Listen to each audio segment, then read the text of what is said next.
السلام عليكم ورحمة الله. الحمد لله وحده والصلاة والسلام على من لا نبي بعده. حيا الله الجميع. Une autre rencontre, la 22e en ce mois, on ne lâche pas. Toujours avec les versets souvent mal compris. Et aujourd'hui, j'ai retenu des versets de Surat Al-Hajj. Surat particulière, subhanallah, même dans son nom, son appellation. C'est la seule surah qui porte le nom d'un pilier de l'islam, Al-Hajj. Cette surah, subhanallah, elle a plusieurs particularités. Parmi ces particularités, elle est la seule à avoir sajdatain, deux sujoud les tilawa. Donc il y a des versets dans lesquels Allah Azza wa Jal nous demande de nous prosterner. Alors, ça c'est une particularité.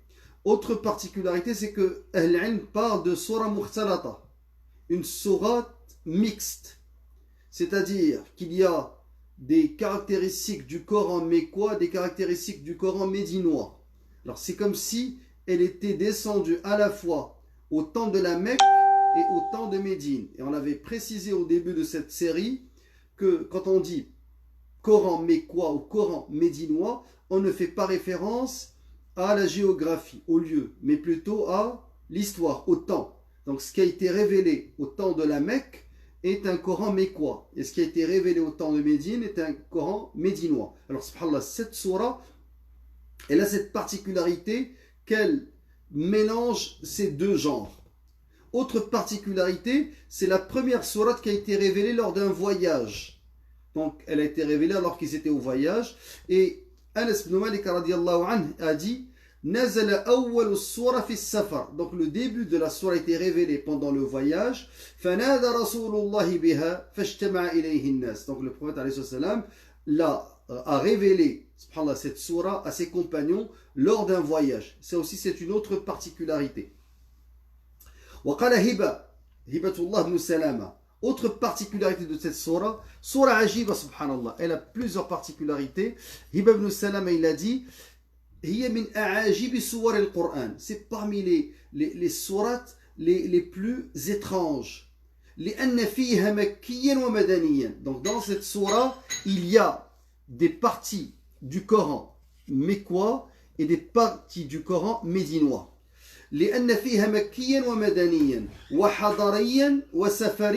Donc aussi elle a été révélée lors des voyages, mais aussi lorsque le prophète alayhi salatu wassalam se trouvait en ville.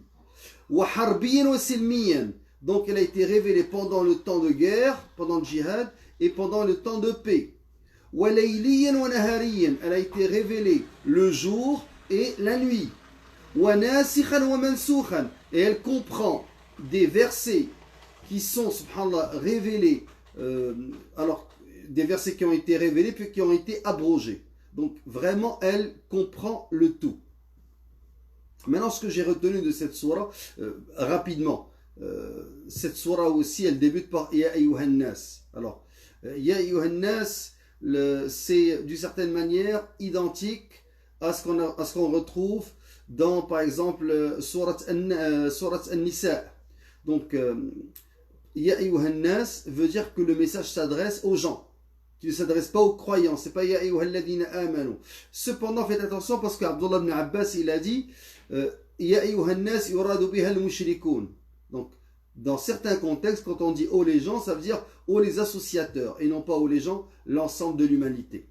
Alors, autre chose, le Cheikh Tahar ibn Ashur dans le Tahrir wa Tanwir, il a dit وأحسب أن لم يتتعين طائفة منها متوالية نزلت بمكة ونزل ما بعدها بالمدينة بل نزلت آياتها متفرقة. Donc elle est vraiment mixte et cette surah elle a les caractéristiques du Coran mécois, aqida, donc réfutation des préjugés, des ambiguïtés, des associateurs, et en même temps elle parle de la législation de djihad, elle parle de plusieurs ahkam, subhanallah. Maintenant, ce que j'ai retenu comme verset, le verset 11. قال تعالى ومن الناس من يعبد الله على حرف. Il en est parmi les gens qui adorent Allah marginalement. C'est-à-dire quoi marginalement? Il est sur la marge. Pas vraiment en islam, il adore Allah, mais toujours à l'extrême bout. وَمِنَ النَّاسِ مَنْ يَعْبُدُ اللَّهَ عَلَى حَرْفٍ فَإِنْ أَصَابَهُ خَيْرٌ اطْمَأَنَّ بِهِ. Donc, s'il lui arrive, ou s'il leur arrive, ces gens-là, un bien, ils s'en tranquillisent. وَإِنْ أَصَابَتْهُ فِتْنَةٌ انقلب على وجهه خسر الدنيا والآخرة ذلك هو الخسران المبين.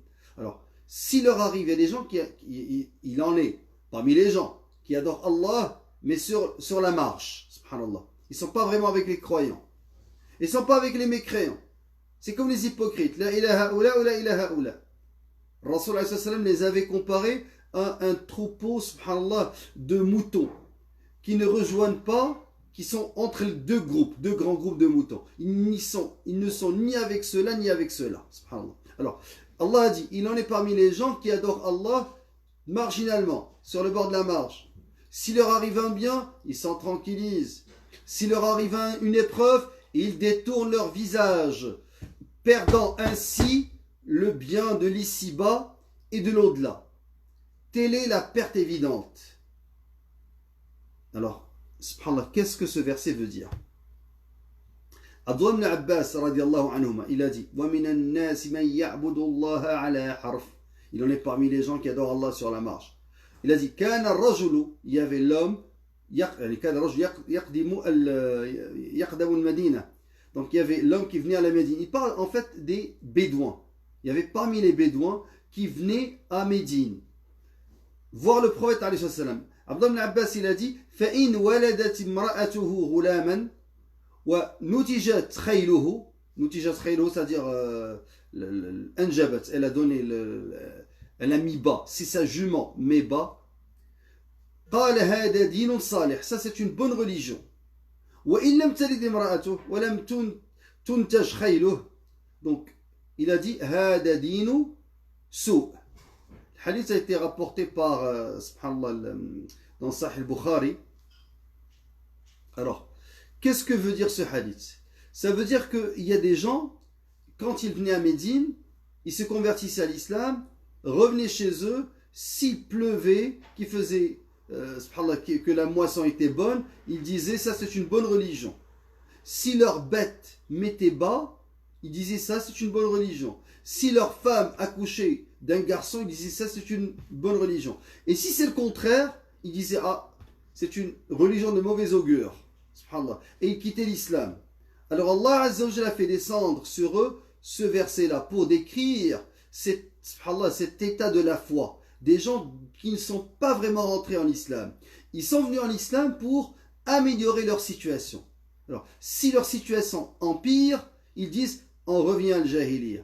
Et subhanallah, moi je connaissais quelqu'un, je donne pas trop de détails pour que la personne ne soit pas subhanallah, reconnue dans son entourage, mais c'est quelqu'un qui était assez riche. Et à un certain moment, il a voulu, subhanallah, revenir à la religion parce qu'il brassait des affaires, des pots de vin, avait des secrétaires sexy, et Allah al-Musta'an travaillait, vendait n'importe quoi pour faire de l'argent. C'était un millionnaire. À un certain moment, il a dit, je vais, subhanallah, faire ma taouba, je vais me repentir. Alors, quand il s'est repenti, plus de secrétaires sexy, plus de contrats qui signent dans les bars, il a arrêté l'alcool, le vin, et arrêter les soirées. Alors, avec le temps, il a remarqué que ses affaires allaient de pied en pied. Il faisait moins d'argent. C'est normal, parce que la plupart des contrats, pour les obtenir, il devait y avoir de la corruption. Alors, comme il donnait plus de pots de vin, comme il n'y avait plus de soirées, comme il n'y avait plus de filles, comme il n'y avait plus d'alcool, les affaires ont commencé à baisser. Alors, il s'est dit, la prière et la piété ne me vont pas très bien. Depuis que je suis pieux, ça va de pied en pied. Quand j'étais dans le péché, ça marchait très bien pour moi. Subhanallah, ça c'est la version moderne de ces bédouins. قال الفضيل بن عياض الناس ما داموا في عافية مستورون. Les gens vivent bien tant qu'ils sont dans ils vivent bien, c'est-à-dire ils vivent dans la discrétion, tant qu'ils n'ont pas subi une épreuve. الناس ما داموا في عافية مستورون فإذا نزل بهم البلاء صاروا إلى حقائقهم. Donc les gens vivent bien dans la discrétion jusqu'au moment où ils subissent une épreuve. À partir de cela, certains s'avèrent croyants et d'autres s'avèrent hypocrites. الناس ما داموا في عافية مستورون أسأل الله أن يسترنا فإذا نزل بهم بلاء صاروا إلى حقائقهم. Lorsque les épreuves viennent, c'est leur vraie image qui ressort. Qu'Allah Azza wa Jal nous accorde, subhanallah, la fermeté sur la voie de l'haq. فصار المؤمن إلى إيمانه. À ce moment-là, les épreuves viennent. Ah, là tu vois le croyant. وصار المنافق إلى نفاقه. Et l'hypocrite, subhanallah, il montre son vrai visage. Donc, quand est-ce que tu reconnais les hommes? Tu les reconnais dans les épreuves. Tant qu'il n'y a pas d'épreuve, tu ne peux pas savoir. Ta propre âme, chacun de nous ne se connaît pas, subhanallah. Il va se reconnaître le jour des épreuves. Mais c'est pour cela qu'il faut préparer ces épreuves. Le prophète alayhi salatu wassalam a préparé les compagnons pendant 13 ans à la Mecque. Torture, emprisonnement, et subhanallah, l'élite a filtré. L'élite a émigré. Et cette élite, elle a été, subhanallah, ferme à Médine. Parce que le tri s'est fait à la Mecque. Pendant qu'ils étaient, subhanallah, dominés par les associateurs. Alors, c'est là où est-ce que tu reconnais, subhanallah, al-haq, et qu'Allah Azza wa Jalla nous accorde cette fermeté. Donc, ce verset-là, وَمِنَ النَّاسِ مَنْ يَعْبُدُ اللَّهَ عَلَى حَرْفٍ فَإِنْ أَصَابَهُ خَيْرٌ اطْمَأَنَّ بِهِ. Il en est parmi les gens qui adorent Allah sur la marche. S'il leur arrive bien, ils disent, ils s'en tranquillisent, ça c'est une bonne religion. S'il leur arrive une épreuve, ils détournent leur visage, perdant ainsi le bien de l'ici-bas et de l'au-delà. Telle est la perte évidente. Il y a des gens qui viennent à la mosquée. S'ils mangent dans la mosquée, c'est une bonne mosquée. S'ils prient que c'est propre, c'est une bonne mosquée. Ils ne se soucient pas ce que la mosquée parle tawhid, est-ce qu'elle parle le kufr bit-taghut, est-ce qu'on y apprend le Coran, est-ce qu'il y a des durus, est-ce qu'il y a da'wa, est-ce que tout ce qui les intéresse, est-ce que c'est confortable, il y a de la bonne nourriture, il y a une grande cuisine. Donc, parce que subhanallah, c'est comme si plusieurs parmi nous ont hérité de leurs parents, de leur famille, que on doit profiter de la religion. On doit en bénéficier. On n'a pas hérité qu'il faut sacrifier pour la religion, qu'il faut donner pour din Rabbil Alamin. Et ça, Allah al-Musta'an, c'est l'une des maladies omniprésentes dans la Ummah qu'Allah Azza wa Jal purifie les âmes. Donc, maintenant, juste à propos des épreuves rapidement, certains vont dire, mais subhanallah, on ne vit pas maintenant dans les épreuves, on va rester combien de temps dans ces épreuves-là, toujours dominés, soumis. Inna Allah la yughayyiru ma biqawmin hatta yughayyiru ma bi anfusihim. Allah ne change pas l'état d'un peuple tant qu'il ne change pas ce qui est en eux. Les gens doivent commencer à, premièrement, il faut que les gens soient conscients, il faut les sensibiliser, il faut qu'ils se réveillent. La Ummah dort. La Ummah est, subhanallah, à des années-lumière de ce qui arrive aujourd'hui, de ce qui se trame, des complots. J'avais quelques minutes, je viens de partager, subhanallah, un article dans le collectif canadien anti-islamophobie. Le lobby sioniste a mis de la pression pour que Radio-Canada supprime un simple article qui parle du double confinement du peuple palestinien à Gaza. Plus d'une décennie que ces gens-là sont sous embargo. Al-Bandora, comme a dit l'un d'eux, la tomate est un luxe. Rien, embargo total. Et maintenant avec le Covid-19, confinement sous confinement. Le Radio-Canada, la société d'État ici au Canada, a écrit un simple article. Le lobby sioniste a mis de la pression, l'article a été supprimé et Radio-Canada s'est excusé. Où est la Ummah? Zéro mobilisation. Si tu écris un article, les gens le voient, ne réagissent même pas. Je vous donne la base. Si les personnes ne sont pas mobilisées, comment peuvent-ils, subhanallah, améliorer leur propre sort? Comment peuvent-ils défendre leurs propres intérêts? Les propriétaires de bars, les dentistes, les salons de massage, massothérapie, les clubs de soccer, la fédération de soccer de foot ici au Québec, toutes ces associations, massothérapie, dentistes, propriétaires de golf, de camping, tout le monde est en train de se mobiliser pour proposer des plans de déconfinement pour que leurs activités reprennent. J'ai envoyé 2 messages pour les mosquées. Silence radio. Qu'est-ce qui est plus facile qu'une mosquée organise des prières avec 2 mètres, de distance avec des masques, même des gants, ou bien quand on s'en aille prendre un massage, ou quand on s'en aille chez le coiffeur, ou quand on s'en aille pour jouer au foot ou au golf. Regardez, subhanallah. Je vous dis que on n'est pas mobilisé, puis il y a une passivité, subhanallah. Les gens sont passifs, ne réagissent pas. Wallahu musta'an. قيل الإمام الشافعي رحمه الله أيهما أفضل. Qu'est-ce qui est meilleur? On a demandé à l'imam Shafi'i, qu'est-ce qui est meilleur? الصبر أو المحنة أو التمكين.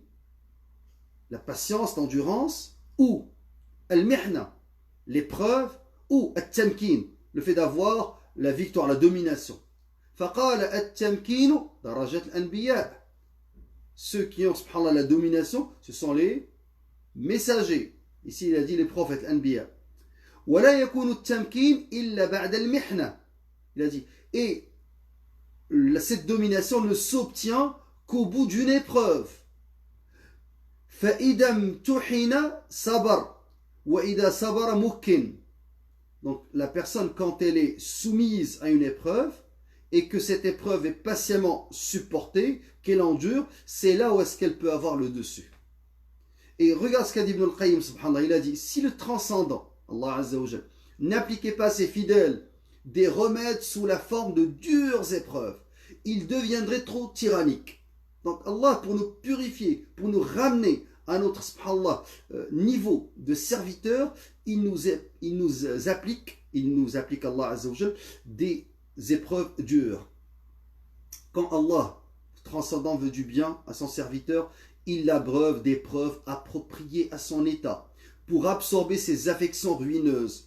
Quand il en a bien débarrassé, il le rend digne d'être promu au plus noble grade pouvant être atteint ici-bas. Al-Ubudiyya, la servitude, et de recevoir la meilleure récompense dans l'au-delà, c'est-à-dire l'accès à sa proximité, la proximité d'Allah Azza wa Jal et à sa vision, le fait de voir Allah Azza wa Jal. Donc, deuxième verset que j'ai retenu aujourd'hui, toujours dans cette sourate al-Ajib, subhanallah, cette sourate merveilleuse, le Hajj, c'est le verset 15. من كان يظن أن لن ينصره الله في الدنيا والآخرة فليمدد بسبب إلى السماء ثم ليقطع فلينظر هل يذهبن كيده ما يغيظ فلينظر هل يذهبن كيده ما يغيظ. Celui qui pense qu'Allah ne le secourra pas dans l'ici-bas. Donc celui qui pense qu'Allah ne le secourra pas dans l'ici-bas et dans l'au-delà, qu'il tende une corde jusqu'au ciel, puis qu'il la coupe et qu'il voit si sa ruse va faire disparaître ce qui l'enrage. Donc, l'imam Tabari, il a dit, Man kana yadhunnu an lan yansurahu al-ha', le pronom, celui qui pense qu'Allah ne le secourra pas. Al-ha, en français, c'est le pronom le. Il a dit, Al-ha min dhikr an-nabi sallallahu alayhi wa sallam wa dinih. Donc, al-ha, ce pronom, il renvoie au prophète sallallahu alayhi wa sallam et à sa religion. Celui qui pense qu'Allah ne va pas secourir Muhammad sallallahu alayhi wa sallam et sa religion. Et nous sommes, subhanallah, les héritiers de cette religion. Alors, celui qui pense qu'Allah ne le secourra pas, ici le pronom renvoie au prophète sallallahu alayhi wa sallam et à sa religion, qu'il tende une corde jusqu'au ciel, puis qu'il la coupe, et qu'il voit si sa ruse va faire disparaître ce qui l'enrage. Et Imam Tabari, il a dit, donc celui-là qui enrage, qui est enragé, subhanallah, parce qu'il voit que la religion est en train de se propager, et raïd, ils ont de la haine, subhanallah, quand ils voient que les gens rentrent en islam. Et eux, ils n'ont pas cessé de répéter, vous savez très bien, les orientalistes, les islamophobes, les ennemis des musulmans, ils ont dit, cette religion s'est propagée avec l'épée, avec la force. Ok, question. Aujourd'hui, quelle est la religion qui est le plus combattue à travers le monde? Qui est la religion qui est soumise aujourd'hui, qui est soumise à la force des médias, à la force de l'argent, à la force militaire, des missiles et des bombes? La seule religion qui est combattue, c'est l'islam. Tu t'en vas en Inde, c'est les musulmans qui sont opprimés. Tu t'en vas en Occident, ce sont les musulmans qui sont opprimés. Tu vas dans nos pays d'origine, ce sont les musulmans qui remplissent les prisons, subhanallah. Alors, comment expliquer que cette religion continue à se propager au nord et au sud? Où est l'épée qui la défend? Mais il n'y a plus d'épée. Maintenant, les musulmans sont en état, subhanallah, d'infériorité numérique, en état d'infériorité civilisationnelle, matérielle, bien entendu. Mais même avec ça, tu trouves que, subhanallah, j'avais écrit un article sur le pourcentage des convertis qui avait parmi ces convertis une majorité de femmes, ceux qui disent que c'est une religion qui opprime les femmes. Alors, comment expliquer cela, subhanallah? Din Rabbil Alamin, c'est la religion d'Allah. Et elle se propage. Et ça les enrage. Qu'est-ce qu'a dit l'imam Sa'di à propos de ce verset? Que celui qui pense qu'Allah ne secourra pas son prophète, ni en ce monde, ni dans la vie future, se pende à une corde. Qu'il se pende à une corde. Regardez le Coran, le Coran lui dit qu'il se pende à une corde, haut placé, et qu'il tente de la couper. Il verra alors si ce moyen est de nature à dissiper ses rancœurs. Donc, s'il veut que ses rancœurs partent, qu'il monte en haut, qu'il mette une corde, qu'il se pende, ensuite qu'il coupe. Alors, il a dit, c'est-à-dire celui qui croit qu'Allah ne donnera pas la victoire à son messager, sallallahu alayhi wa sallam, et que sa religion va disparaître, jamais, incha'Allah, et que sa religion va disparaître, qu'il sache que la victoire vient d'Allah et descend du ciel. Alors, que celui-ci se pende, c'est-à-dire celui qui croit cela, qu'il a une corde haut placée, qui s'y hisse en haut, et qu'il tente de la couper. C'est-à-dire qu'il tente d'arrêter la victoire qui descend du ciel à son messager sallallahu alayhi wa sallam, bien sûr, et sa religion. Il verra si ce moyen de nature a dissipé ses rancœurs, c'est-à-dire ce qu'il ressent comme rancœur, cette haine qu'ils ont des musulmans, subhanallah. Il y a plus de 10 000 que j'ai bloqués dans ma page. Ils rentrent de partout, que des insultes. Alors, il a dit, il verra alors si ce moyen de nature a dissipé ses rancœurs, c'est-à-dire ce qu'il ressent comme rancœur pour le prophète sallallahu alayhi wa sallam et ce qu'il trame contre lui comme complot pour tenter d'empêcher la propagation de sa religion. C'est là une interrogation de forme de négation, ce qui veut dire qu'il ne pourra pas dissiper ses rancœurs, même en mettant en application ses causes. Le sens de ce noble verset, a dit Imam Sa'di, est le suivant, c'est-à-dire, ô toi, l'opposant au messager Muhammad, sallallahu alayhi wa sallam, qui œuvre pour éteindre la lumière de sa religion, en pensant avec son ignorance que ses agissements vont servir à quelque chose, sache que quoi que tu fasses et mette en pratique comme cause, cela ne fera pas dissiper tes rancœurs. Tu n'as aucun pouvoir de faire cela. Nous te donnerons plutôt un conseil qui te permettra de dissiper tes rancœurs et d'empêcher la victoire, si cela est possible, de parvenir au messager. Prends une corde en fibre, de palmier ou autre matière, puis suspends-la dans le ciel, puis monte-y, jusqu'à ce que tu arrives aux portes par lesquelles descend le secours, et essaie de les fermer, de les obstruer. Bien sûr, il ne pourra pas. En empêchant le secours d'y descendre, c'est de cette façon que tu dissiperas tes rancœurs. Telle est la bonne opinion et la ruse, alors que toute autre idée est incapable de dissiper tes rancœurs, même si tu es assisté par toutes les créatures. Il y a dans ce noble verset une promesse et une bonne nouvelle, subhanallah, du triomphe accordé par Allah Azza wa Jalla à sa religion et à son messager sallallahu alayhi wa sallam, ainsi qu'à ses serviteurs croyants. De même qu'il y a un découragement pour les incroyants qui veulent éteindre la lumière d'Allah avec leur bouche, alors qu'Allah fera parachever sa lumière, même si les incroyants en éprouvent du dépit et œuvrent en ce sens autant qu'ils le peuvent. Comme j'ai dit, ce verset-là, subhanallah, est un baume sur les cœurs des croyants. C'est que cette religion ne peut pas être éradiquée, ne peut pas disparaître. C'est une promesse divine. Celui qui pense qu'Allah ne le secourra pas dans l'ici-bas et dans l'au-delà, qu'il tente une corde jusqu'au ciel, puis qu'il la coupe. L'imam Tabari l'a dit, بعد أن يختنق qu'il se pend tout d'abord, ensuite qu'il la coupe, et qu'il voit si sa ruse va faire disparaître ce qui l'enrage. Il pourra ni empêcher le secours de venir, ni dissiper sa rancœur, même s'il se tue. Il va mourir dans la rancœur. Dernier verset que j'ai choisi pour vous. Donc on a pris le verset, le 11e verset de cette 22e sourate. Ensuite on a pris le 15e. Le dernier, subhanallah, c'est toujours dans la continuité. Allah a dit: Inna Allah yudafi'u 'anil ladhina amanu. Inna Allah la yuhibbu kulla khawanin kafur. Inna Allah prend la défense de ceux qui croient. Inna Allah la yuhibbu kulla khawanin kafur. Allah n'aime aucun traître ingrat.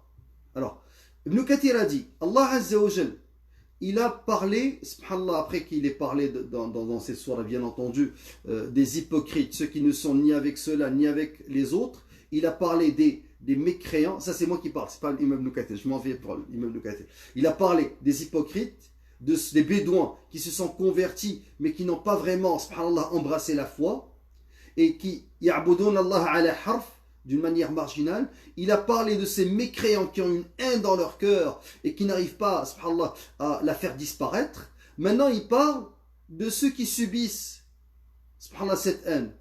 Il a dit, Allah prend la défense de ceux qui croient. Et Allah n'aime aucun traître ingrat. Inna Allah yudafi'u 'anil ladhina amanu. Inna Allah la yuhibbu kulla khawalin kafur. Donc quand il a dit, Allah Azza wa Jal, Inna Allah Ta'ala yukhbir, il nous informe qu'il défend ses serviteurs. Ceux qui placent leur confiance en lui. Ceux qui reviennent vers lui. Alors, quoi que les mécréants fassent, ils ne pourront pas empêcher cette victoire, car cette victoire, elle vient d'Allah Azza wa Jal. Allah a dit, Alaysa Allahu bikafin abdah. Allah ne suffit-il pas pour son serviteur? Bien sûr que oui. Allah est suffisant. Allah suffit, subhanallah. Donc, c'est tout ce que je voulais vous dire à propos de Surat Al-Hajj. 3 versets qu'on a choisis, et on a parlé brièvement maqasid, c'est-à-dire des objectifs pour lesquels a été révélée cette surah. Donc, rendez-vous demain, Inch'Allah, pour la 23e journée. N'arrêtez pas, subhanallah, la lecture du Coran. Continuez, subhanallah, fil ishihad fi ta'at. Et Rasul alayhi salatu wassalam, dans plusieurs hadiths authentiques, il a dit que probablement, il a dit que sûrement, Laylatul Qadr, la nuit du destin, qui est meilleure que 1000 mois, se trouve dans les 7 dernières nuits. Au moins 4 hadiths authentiques qui le disent. Et il a dit dans un hadith qu'elle est soit dans la 25e nuit, soit dans la 27e, soit dans la 29e. Et c'est dans Sahih, hadith authentique. Donc il nous reste, et il a dit dans un autre hadith qui est dans Sahih Muslim, il a dit, si tu n'arrives pas à tashahid, à œuvrer, dans les 10 dernières nuits, fala tughlab. Fais attention d'être incapable de le faire dans les 7 dernières nuits. Et c'est ce qui nous reste maintenant. Alors, on ne lâche pas, Inch'Allah, dans ces 7 dernières nuits. Rendez-vous demain, toujours avec les versets souvent mal compris. Wassalamu alaikum wa rahmatullah.